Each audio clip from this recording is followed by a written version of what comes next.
We'll be reading from the 13th chapter this morning.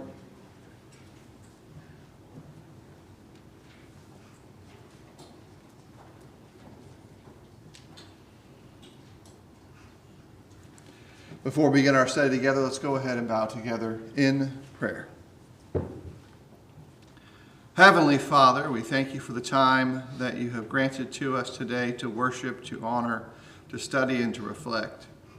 Help us as disciples to mature our understanding of your word and the practice of our lives. Please build within us hearts full of compassion, mercy, and understanding. Help us to serve with kindness and forgive us for our sins. And we offer this prayer in your Son's name. Amen. We're in John 13. And there's a couple of key moments that rotate through the text. But let's begin before we get too deeply embedded into our details by thinking a little bit about the context of how John is laying out this initial story. So imagine, if you will, that you're gathering together with for a meal with your closest friends and the mentor that has tied you together all the years behind you. And maybe you're expecting just a good time of shared experience. Maybe you're expecting some extra insight, some knowledge, some wisdom. Maybe you're one of the disciples who were there, the followers, who've kind of caught a change in tone in Jesus' teaching and preaching. Because we know that everyone who's there at this point doesn't exactly know what's happening next. They kind of know that there's some big things going on. They kind of know that the rhetoric and message of Jesus' public work has shifted. But they know those things, but they don't really have a full, I already see all the details kind of perspective. But in the middle of all that, where this is a meal, you have an expectation, that mentor, that teacher gets up, takes off his outer garment, his jacket, and starts scrubbing the feet of everybody there. Now, part of this is a little odd to us because our culture doesn't have foot washing as a normal behavior. A way to think about this is very simple. How many restaurants have signs that have a little thing that says, no shirt, no shoes, no service, right? That was because if you went back in time far enough, that had to be said. All rules in part exist because there's enough people who break them that they need to make a rule. And so there's enough folks who violated whatever was underneath a rule like that to have that signage come into place. So it's a little weird for us to think about how common it would have been for feet washing to be necessary. It's a necessary thing. But in the culture of the first century, particularly in Israel, it's not the behavior of the respected part of the culture to be the foot washer. It's not what you would expect. Not the master of the house, not the head teacher, not the person you're honoring in your behavior. No, that's not who would do this. But Jesus is once again doing what's called a subversion or a flipping of the script and saying, hey, I'm going to show you something. Pretty easily you can catch how their response in essence is a bit of shock. With all that then will come after that, there's a couple of things that are always really important to think about when we have these brief scenes like this. This is a brief scene. It's not the whole story. Number one, all the details that are there are super important, but remember there's probably often a key idea you got to catch into. A key detail that's super, like the most important thing. So let's think through that now as we read together verses 1 through 11. Let's see. Les, do you want to read for us John 13, 1 through 11? Now before the feast of Passover, when Jesus knew that his hour had come to depart out of this world to the Father, having loved his own who were in the world, he loved them to the end. During supper, when the devil had already put it into the heart of Judas Iscariot, Simon's son, to betray him, Jesus, knowing that the Father had given all things into his hands, and that he had come from God and was going back to God, rose from supper. He laid aside his outer garment, and taking a towel, tied around his waist, and he poured water into a basin, and began to wash the disciples' feet, and to wipe them with the towel that was wrapped around him. He came to Simon Peter, who said to him, Lord, do you wash my feet? Jesus answered him, what I am doing you do not understand now, but afterward you will understand. Peter said to him, you shall never wash my feet. Jesus answered him, if I do not wash you, you have no share with me. Simon Peter said to him, Lord, not my feet only, but also my hands and my head. Jesus said to him, the one who is bathed does not need to wash except for his feet, but is completely clean, and you are clean, but no, not every one of you. For he knew who was to betray him, that was why he said, not all of you are clean. So let's think about this for a second. When you read through that story, as John tells it, what do you think is the most important bit of it? Clean heart. Clean heart? What's another way to think about it?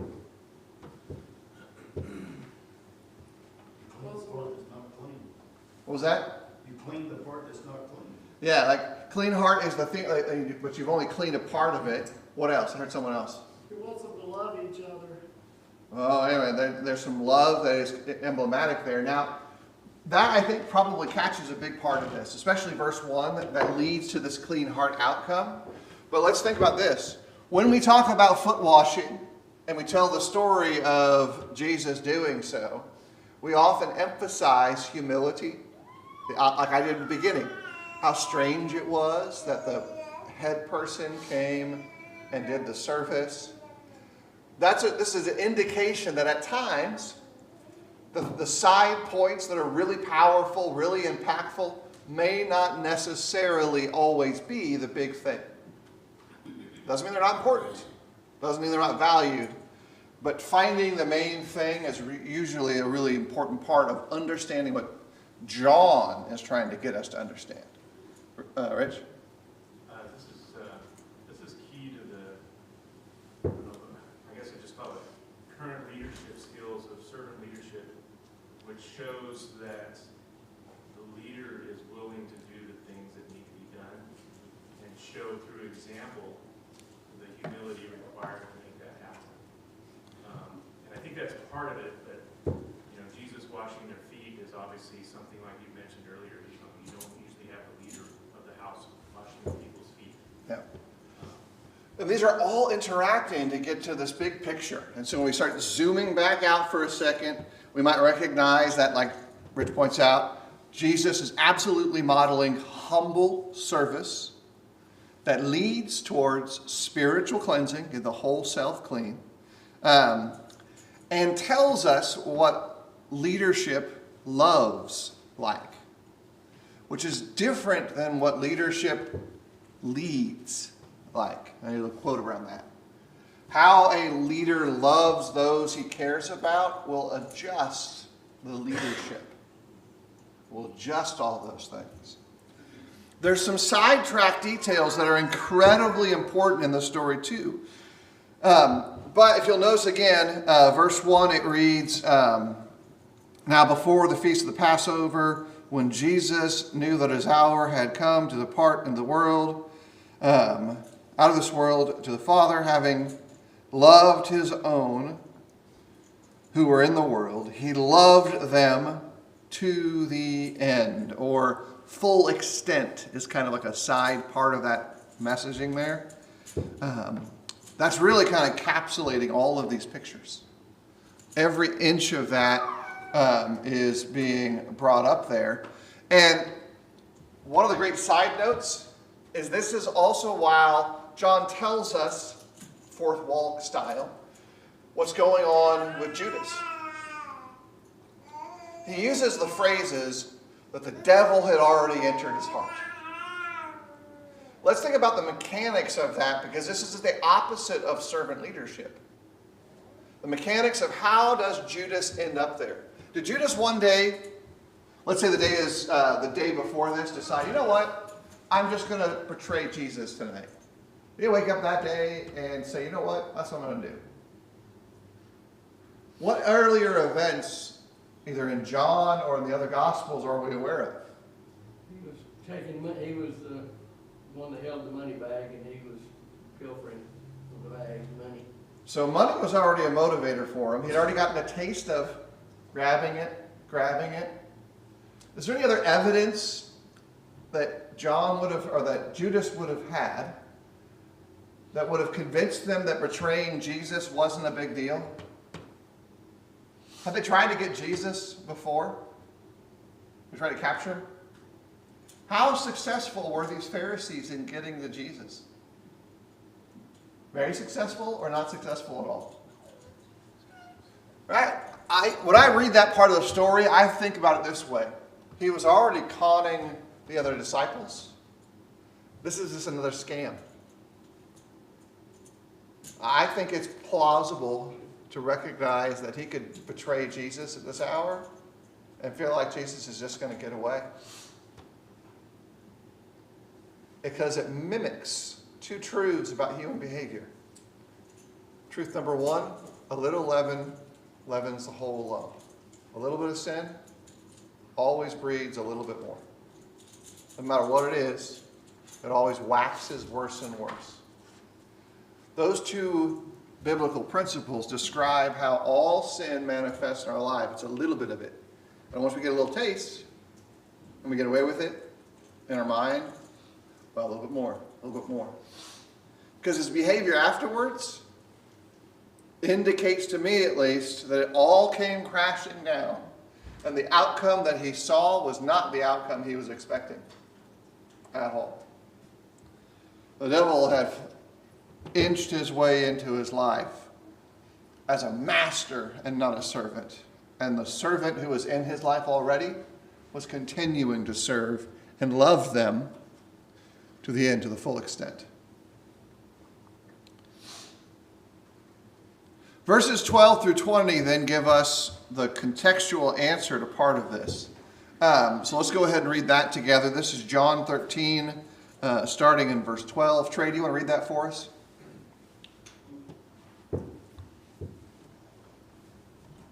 So after he had washed their feet and taken his garments and was set down again, he said unto them, Know ye what I have done to you? Ye call me Master and Lord, and ye say, Well, for so I am. Through which verse? Go through verse 20. If I then, your Lord and Master, have washed your feet, you also ought to wash one another's feet. For I have given you an example, that ye should do as I have done to you.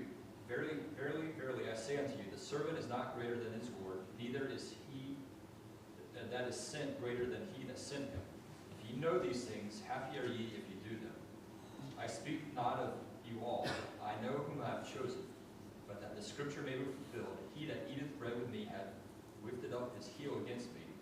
Now I tell you before it come, that when it comes to pass, you may believe that I am he. Verily, verily, I say unto you, he that receiveth whomsoever I send receiveth me, and he that receiveth me receiveth him that sent me. Yeah, there's a lot that's going on here, but this is a neat little, we get a two-part bonus reading through this text. Number one bonus is there are about 30 or 31 or so parables that Jesus speaks in the Gospels, where he tells us either directly this is a parable, or in effect, this is a parable type teaching where he's telling. This is one of the rarities where he's showing the parable. Rather than just saying this story, hey, there was this master who had his disciples, and the master got up and took off his cloak and washed their feet. He demonstrates it. So the first benefit of this is seeing how all human communication works. You either tell people or show people. which we sometimes formalize as commands or examples. But that's what he's doing. He's showing a parable.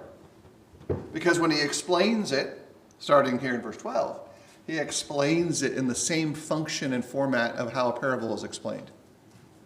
It's not about me washing your feet. Some of them also quickly understood it was not about washing the feet. Not all of them really understood what Jesus was trying to get across. And so when he explains the parable, he's really helping us catch that this pattern of service that he's engaging in is really the pattern of service for all discipled relationships. Every relationship inside the kingdom, all Christian relationships, all relationships between disciples should have this sense of commitment and connection. Because nobody should be above humble love. Even though sometimes as humans, we feel like something is beneath us. I shouldn't have to go back and do that. How many of you are right now ready, to go into a remedial driving course? How many of you feel like you got driving down? You know how to drive already? Now be honest. I feel like I know how to drive. Not only have I successfully been driving for a long time, I feel like I know what I'm doing. A remedial driving course, that would be kind of humbling, right? Choosing it might be wise. I've actually taken driving courses to learn certain driving skills, because some of those things are fun. But if the law told me, you got to go learn how to drive again, that's humiliating, right? It is. It should be. That natural human response to it. I think we can then kind of catch the reality that, hey, you know what? Humble service chosen is the expectation of saying, well, yeah, this is, by the world standard, beneath me. I shouldn't be the one doing this. By the world standard, but by the standard of Christian behavior, discipled behavior, I'm the one who needs to do this. For any number of reasons. Many of them far different than what we think the expectation is. And there's a little key that's part of this. When we do that, when we make that choice to submit ourselves to a humble endeavor, we are then modeling the life of Jesus. We are then, in practicality, showing the cross of Christ. Far more so than we would by any sticker on the back of our car or a t-shirt with a great Bible verse on it. Those are awesome. Don't have any problem with them. But it's like, that does this much. And God is giving us an opportunity to do this much. And my answer is, why not do both? Like, perfectly fine. Both is always good. There's some real power there. And note, there's somebody in the room we just talked about whose feet got washed. Judas's feet were there too. All the other disciples thought he was super in tune with the mission, right? Oh, no. We can't spend that money on this oil because we could give it to the poor. And that just happened, right? In the way that John is telling us this. Judas is super in the message by their mind, but Jesus knows. How do you feel about knowingly washing the feet of your betrayer? How many of you would be willing to do that? You know the person has already planned to betray you, and you're going to wash those feet. Listen,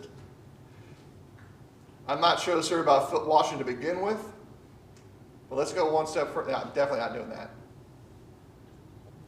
And I think most of us probably are like, yeah, I feel that. But that's part of the message, is the willingness to do that. And to maybe, hopefully, plant the seed for a change. Maybe not in that person, but maybe somebody else. Who will find out later that, he did that? They did that? They served like this?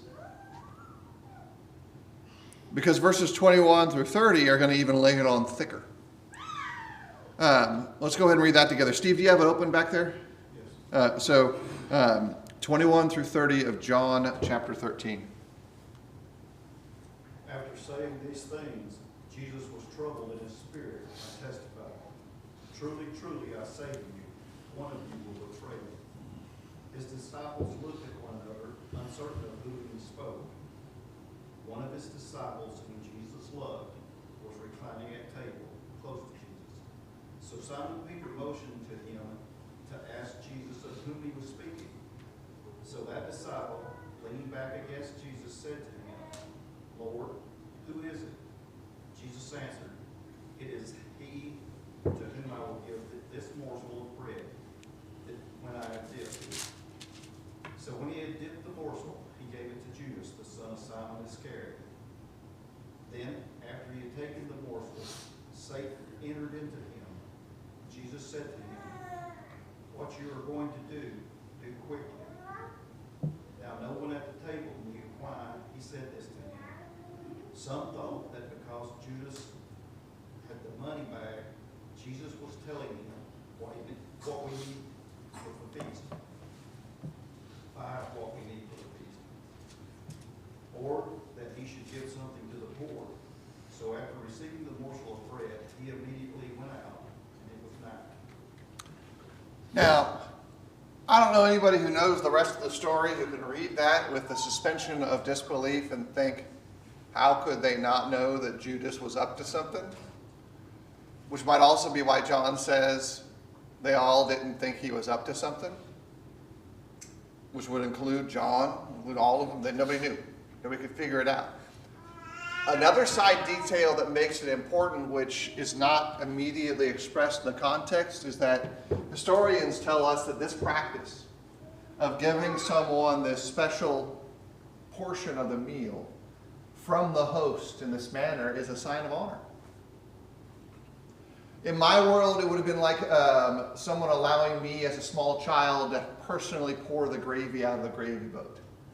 Like, that was not a privilege of me as a kid growing up. Number one, I was not allowed to touch the china. That's not going to happen. And number two, if you gave me the gravy boat, nobody else is getting gravy. So this never happened. The facts are facts. So, Judas has just been given this great honor. Hand dipped, hand delivered, hand given. And there's this private conversation, what you were doing, quickly. One I'm going to give this to. I don't know why they didn't catch it, but they didn't catch it. It's going to betray me. They didn't. This is all taking place in an open space, and it clarifies for us, again, the steps of the process. Verse 2, windows open. By the close of this mini pericope, that door's closed for him. Judas is about his next steps. Jesus knows what he's about to do. And he says it's time. Do it quickly. Very tragic part of the story.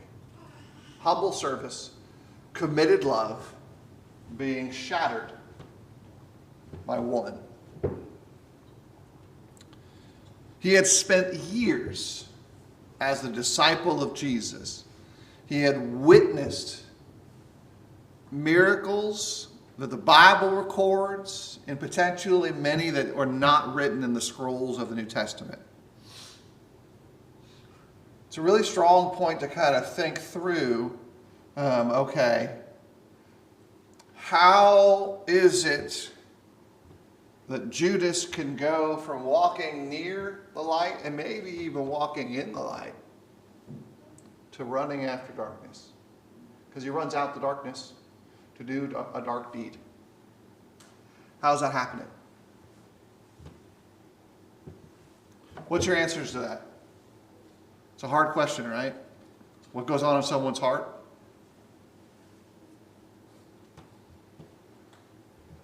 How much money would you give up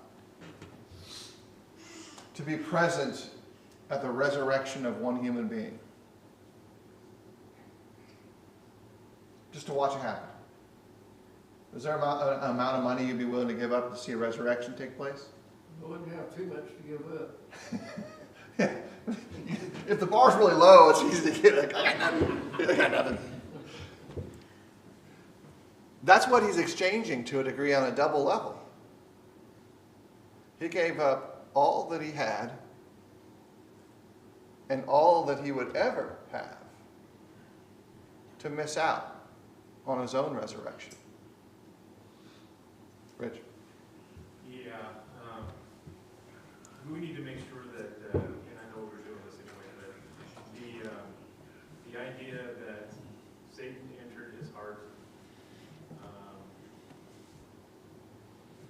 Satan did not take him over, he allowed it to happen. Yeah. I want to make sure, right? He allowed it to happen. He's making choices during these dinner, I like these chapters, these are all dinner conversations. But he allowed that to happen prior, and really it came to its fruition right there at the end of choices that he's been making the entire time he's been with Jesus. Various opportunities, and that particular idea of the opportunity for some quick money was really appealing to him, to the point where he was willing to do what he did. And that amount that he's selling them out for is not a little bit of money. It's much more than he would have been siphoning off from the bag, most likely. Like, doing the math a little bit. So there's a couple of big shifts that take place to produce this outcome where he goes from, I'm listening, I'm watching, I'm seeing this, I'm serving food that is miraculously present. I'm watching the Lord escape capture. I'm serving the poor, to, oh, really, I'm just here to serve me. There's those steps that take place. There's choices that he engages in. The emboldening nature of his prior rebellion is a part too, where it emboldened him to continue. Yeah, not to really justify it, but I guess at this point in time, the disciples were still kind of expecting a physical kingdom. And so I'm wondering if maybe that was part of this thought process, and I'm just suppositioning here. Is that thought process, how is he going to, position himself in this new political kingdom that he's thinking is coming, and that's really not what's happening. Yeah. Also, there's some context. This is pushing towards the final earthly week of Jesus. Large groupings of the disciples who had been following have fallen away. The crowds have shrunk. They're now in a higher level of conflict with the ruling powers in Jerusalem than they had before. And so this is the pressure cooker pushing up as well. And yes, every single person was still latched onto a physical aspect of the kingdom. Even the ones who are beginning to get it and asking really good questions are still struggling to adjust their vision outside of Jerusalem. So there's some human components to his choices that go, okay, I get it. The greatest value to that is also helping us understand ourselves. Look, we are no different than Judas, Peter, or John. So, yes, no, we're no different. We are human beings susceptible to temptation in as much as any other human being. And the devil wants us just as much as he wanted them. And we get to choose what we bring into our day-to-day life. Some things are, by their very nature, corrupting. And we get to choose whether we want it. It's okay to let go. One of the oddities of the human experience is you can see this over and over again. Maybe we don't acknowledge it. when someone gets increased notoriety, one of two things happen. Either all of their character flaws are revealed, or they don't like the spotlight because it reveals their character flaws to themselves. It's an interesting aspect. Historically, that's what, when they write about their own experiences, autobiographies, externally as well. Yeah, because more people are seeing the cracks in our supposed heroic historic people. They're just people. So are these guys.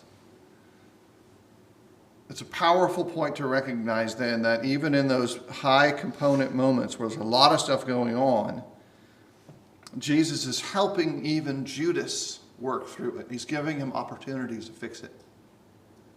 Even in the end, there's not this hatred. There's hope.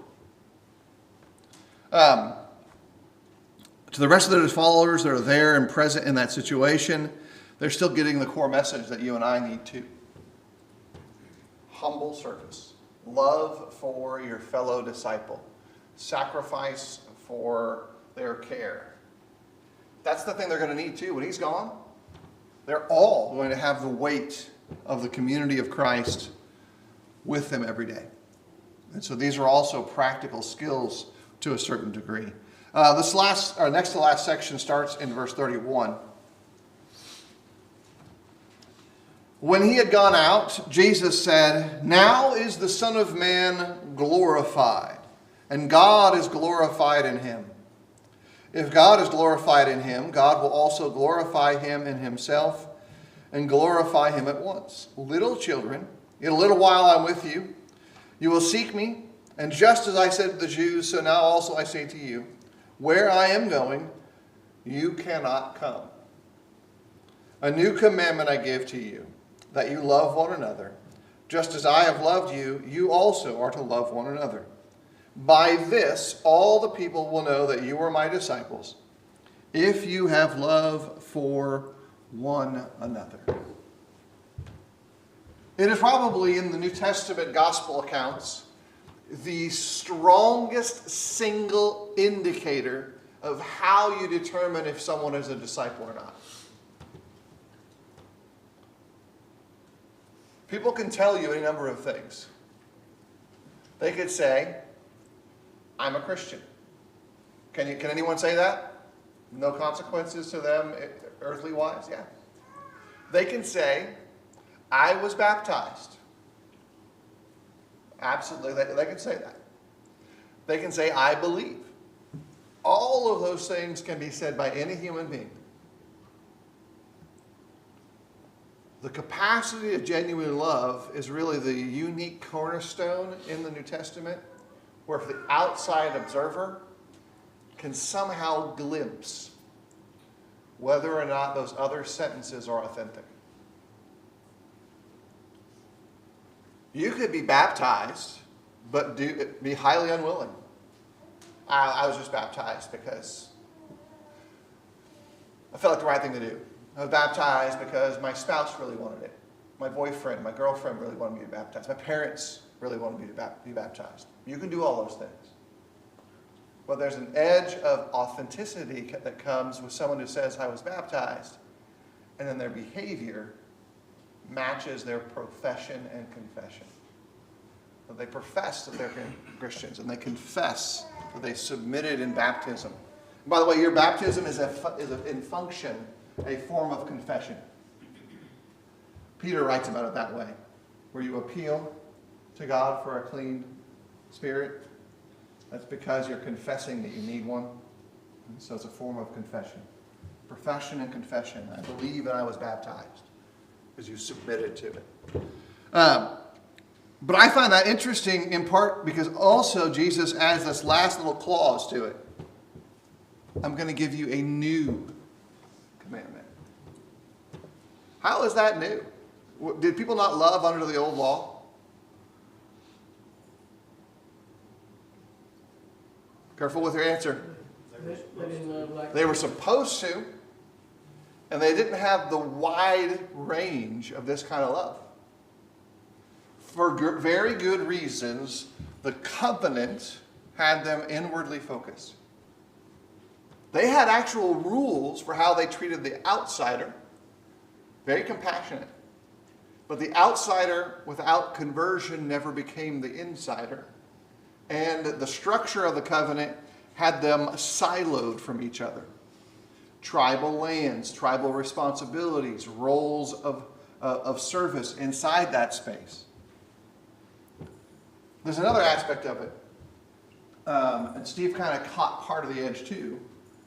This new commandment is functionally new for them, in part because nobody had ever really practiced any love like this.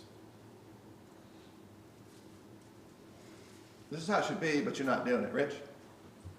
So, when we think about all of the tradition and training that the Jews have had throughout their entire history, they knew how they were supposed to treat outsiders and how they're supposed to treat each other. It just makes me wonder, during this particular situation, these close group of disciples finally got their why. Like, why do we need to do this? Because Jesus has been an example to us in our very lives, versus reading about the history and reading about the training and all of that. God loved them and showed them through their daily lives how he loved them. Jesus is there showing them personally. And it makes me wonder if hopefully there was a light that came on a little bit, but it's their, his statement of, where am I saying? Okay, love another just as I have loved you, you are to love one another. So there's that personal example of them spending all that time with them, and then they just, the feet washing scenario and all of that is just kind of coming to a head. Yeah, they're probably like one of those hand generators where the bulb is slowly coming on dimly, rather than the light switch, where it's starting to perk like, oh, there's this piece and this piece. And the light bulb happens really, I think, when the Spirit comes and draws all the lines together for them and help them remember and understand. Oh, all these pieces fit together. All this behavior we saw. When Jesus talked to us, telling us the parables, telling us the story of the Good Samaritan, and then he showed it by the way he treated Samaritans, and then he showed it by the way he treated us, that really we should treat everybody with this kind of love and care. Ergo, it becomes a new commandment to them in the fullest sense in that last, gasp of it. But then we have Peter as the last part of our text, doing Peter things. Impetuous, quick to decide, quick to move. His section here, it's Simon Peter said to him, Lord, where are you going? I always have to have extra emphasis for the high energy level of Peter. Jesus answered him, where I am going, you cannot follow me now, but you will follow me afterward. Peter said to him, Lord, why can I not follow you now? I will lay down my life for you. Jesus answered, will you lay down your life for me? Truly, truly, I say to you, the rooster will not crow till you have denied me 3 times. It's a hard thing because in the phrasing there, it's lost a little bit in the translation. There's no question that Peter absolutely believes what he's saying. But there's also no question that Jesus absolutely knows he won't live up to his profession. And he dips from here, right? His countenance, all these things start happening, the opportunity for him to live up to his profession. I'll defend you. I'll lay down my life for you. Jesus hand waves it away, and he is broken. And his faith starts to crackle, crumble. And then we end up with him warming his hands outside one of the bits of the story of the trials of Christ, denying he had anything to do with any of it, even though everybody knew. Like, we know you're one of them. We've seen you. We hear you. You talk like one of them. You look like one of them. You're one of them. Steve? Peter's a good example to us that it's easy while we're Christians to do what we're supposed to do. But then when you get in the world, it's easy to do what the world does. Yeah. We are all uniformly sheep. Even when we self-describe ourselves, I'm a sheepdog. Okay. You snarl a little, but in the big picture of our human behavior, we're sheep. We are unquestionably inclined to follow along with the crowd without even giving it a second thought half the time. Oh, well, I guess this is what we're supposed to do. This is how we're supposed to do it. This is the method. If you don't use cruise control in your car, what speed do you drive? It varies, right? On mood. But how often is it that we find ourselves just kind of matching the prevailing speed of people around us? Hoping that their speed is whatever the posted speed is and the police officer is not posted up at the intersection, right? And then we tell ourselves, well, as long as I'm not going as fast as that guy who just buzzed by us at 4,000 miles per hour, we're fine. We're sheep. And a lot of times that's a good thing. And yes, crowd dynamics are huge. The people we're around, evil company, corrupts good morals without caveat. It doesn't matter how good you are. If you spend enough time around evil company, they're going to start seeding the well. Just how it is. And the same thing is true in the converse, that good company helps strengthen, helps change, especially good company that's willing to correct. That friend who's closer than a brother who's willing to tell you, hey, maybe don't do that. Or even further, absolutely don't do that. It's not a good choice. Here are the consequences. Here's the spiritual and physical ramifications. And then this story of the rooster crowing is going to be formative for Peter later too. Like, this is not just about this moment. It's not even just about his opportunity to self-reflect, which is really that's a chance for him to reflect on all of this. And we get to see him reflect. It also changes the way we see ourselves too, because we get to walk with him through that, just like we walked with Jesus through his story. And then later in Peter's life, we get to think about how he speaks and teaches in light of this. So there's a lot of it that will come later. Last minute or so, class, any extending comments or questions? Quick note that John 13, in John's account of the life of Jesus, is the theological turning point. This is his beginning of his farewell discourse, if you will. Unlike the synoptic gospels, Matthew, Mark, and Luke, John doesn't have the Lord's Supper as the key element. It has the foot washing as the key element of the evening. Even though they are synchronous events. This is the same setting, context, time, position, but this was more important apologetically. Because you got to remember what the purpose of John is. It is written that you may believe, and that by believing you may have life in his name. So understanding the humility of Jesus was of more import to John's defense of who Jesus is than the actual Lord's Supper institution itself, which is doctrinally important and theologically important. That's it for this morning. We'll be back in John 14 next Sunday. Thanks, everybody.